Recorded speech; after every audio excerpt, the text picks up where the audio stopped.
আসসালামু আলাইকুম। সবাইকে আমার টিউটোরিয়ালে আবারও স্বাগতম।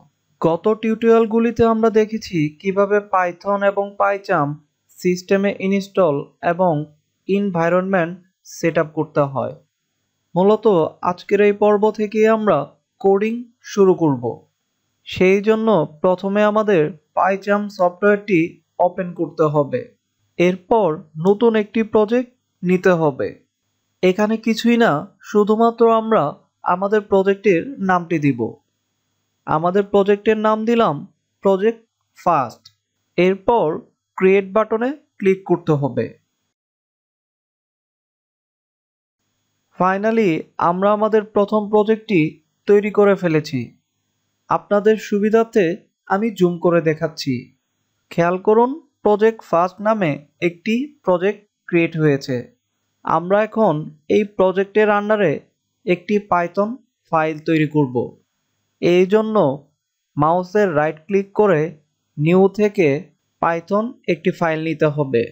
আমরা ফাইলের নাম দিলাম ওয়ার্ল্ড।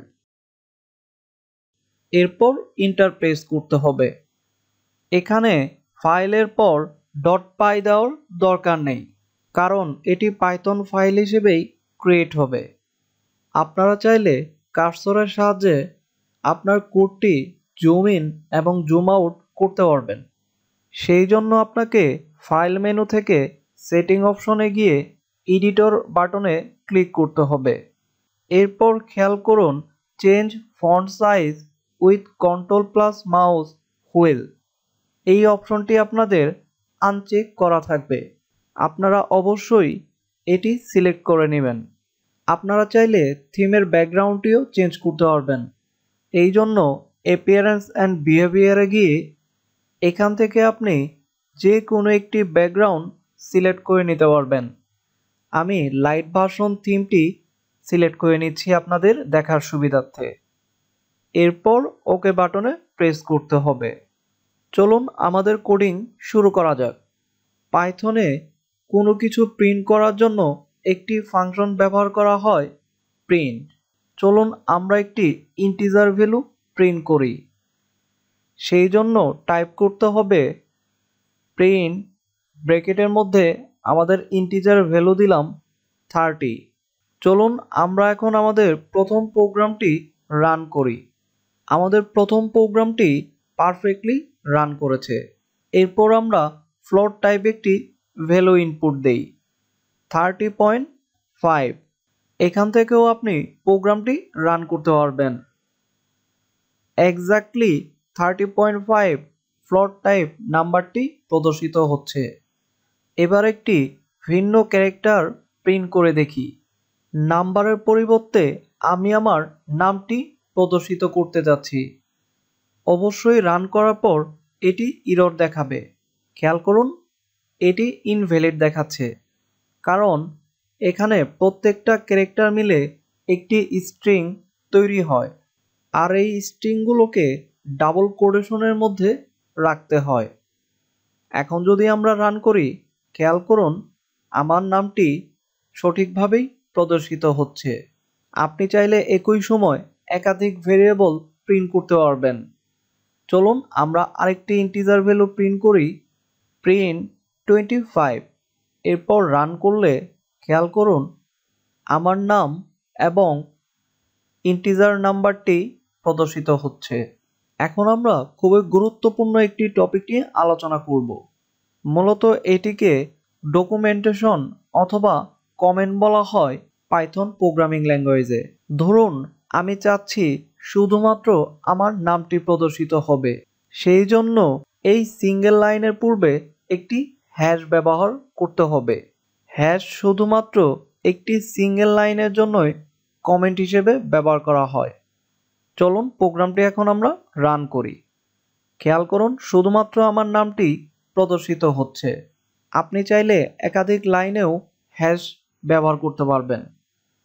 তবে যদি মাল্টিপল লাইন হয়, কিভাবে আমরা কমেন্ট ব্যবহার করব?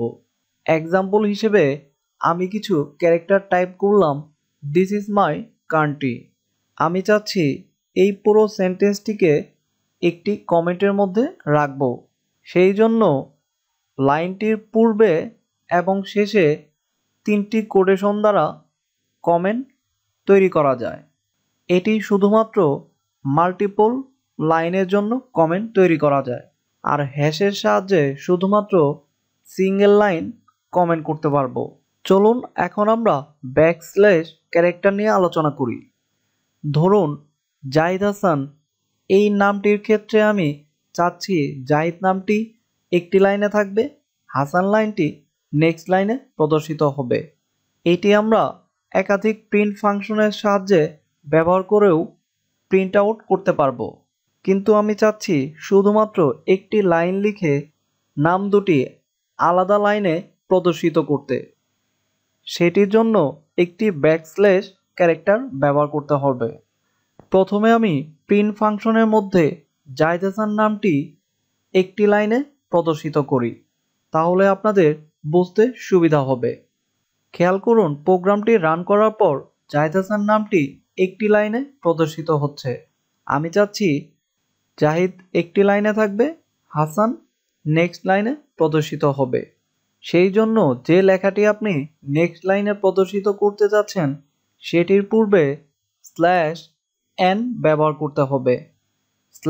/n দ্বারা নেক্সট লাইন ইন্ডিকেট করা হয়।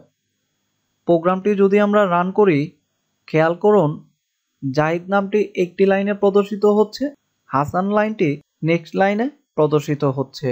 সবসময় মনে রাখতে হবে যতগুলো ব্যাকস্ল্যাশ ক্যারেক্টার রয়েছে সবগুলি এই ডাবল কোটেশনের মধ্যেই ব্যবহার করতে হবে।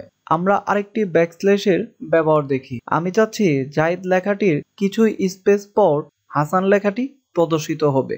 সেই জন্য জাহিদ লেখাটির পর /t ব্যবহার করলেই এটি 4টি স্পেস নিয়ে হাসান লেখাটি প্রদর্শিত করবে।